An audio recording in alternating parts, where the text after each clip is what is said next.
Lucia, and I'm the airway rep for Carl Storz based out of Seattle, Washington.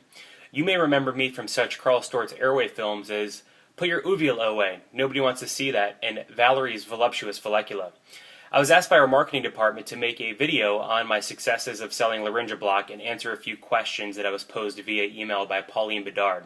I apologize for the low production of this video. It's being filmed on my iPhone in my home office, which is also my closet. I live in downtown, so space is rather limited. So I'm going to go over a few questions that were posed to me and answer to the best of my knowledge, and hopefully be able to extend some of my successes to you so you can have them in your territory as well. The first question that was posed by Pauline was if I can name the accounts that I've had success selling the Laryngobloc to. I apologize to Nate Hill, who my manager pronounces Laryngobloc, which I understand is probably the correct way, but Laryngobloc's a whole lot easier to say. So my major account that I actually sold Laryngobloc to was Virginia Mason, which is a major hospital in downtown Seattle. I've also had some success selling to some other hospitals, and I'm working on closing about 3 more deals here, probably by the end of summer.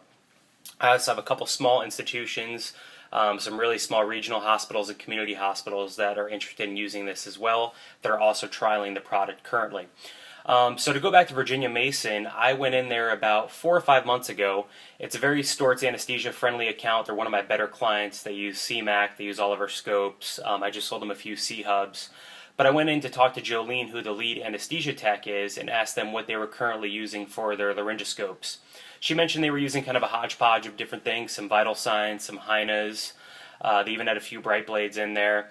But she actually said that they were going to be starting a trial in a few weeks for some disposables. So this was actually right when Laryngobloc was launched. It was a perfect inroads for me. So I actually got my sample the week after that and went in and showed that to her. And the lead doctor, Dr. Weigel, was there. And right on the spot, they said that they had to trial these. So I went through the whole rigmarole with them and let them know that we'll be able to get the inserts to them for free via NSW loaner, and that they'd actually have to purchase the Laryngobloc themselves. So they ended up ordering, I believe, 2 boxes of Mac 3 and a box of Mac 4. There was no issue getting these pushed through to get purchased. They were really interested, and we had the PO within a few days. So I was there the first few days that they were doing the trials, and I could tell right off the bat that all the providers were loving them. All the anesthesiologists thought the light was great, the LED was awesome.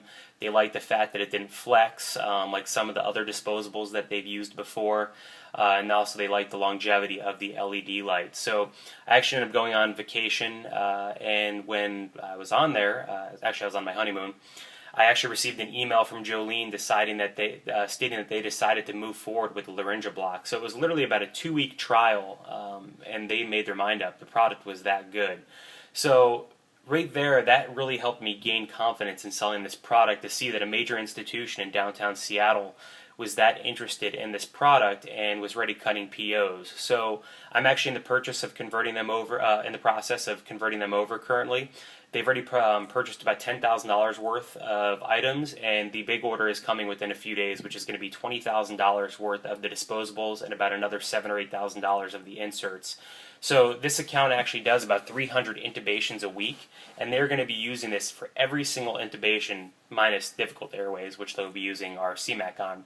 So I'm actually expecting anywhere from $8,000 to $10,000 a month in residual business from this one deal. And this is one deal. It's a pretty good sized hospital. It's not the largest hospital out there, but it really goes to show, the strength of this product. And if you place it well, the results can be fabulous and really set up your year. So if I get 2 or 3 more of these accounts by the end of the summer, which I really believe I am, I can be walking into every single month with $25,000 to $30,000 of residual business that I didn't have before, that they were using on a reusable item, or they would be using on somebody else's disposable item. So the strength of this product is quite clear to me. The next question would be, how did I decide which accounts to call on first? So this actually was the first account I called on with the Laryngobloc, and I just so happened to go in there to actually talk about a new wing that they were opening up. But I just asked the question of what they were doing for their current laryngoscopes. So it really was easy for me, since they were a big Storz-friendly account. So if you're having issues selling this product, if you're not comfortable with it, go into your accounts that love you. Go to the accounts that use your flexible scopes, CMAC, C-Hub, Bright Blades, And that's right, don't be scared to go to accounts that use bright blades. You know, there are a lot of changing, there's a paradigm shift going on right now with a lot of the regulations with JACO, with having to sterilize, with having to package, with actually having to sterilize the handles, which is supposedly coming soon. Even accounts that are happy with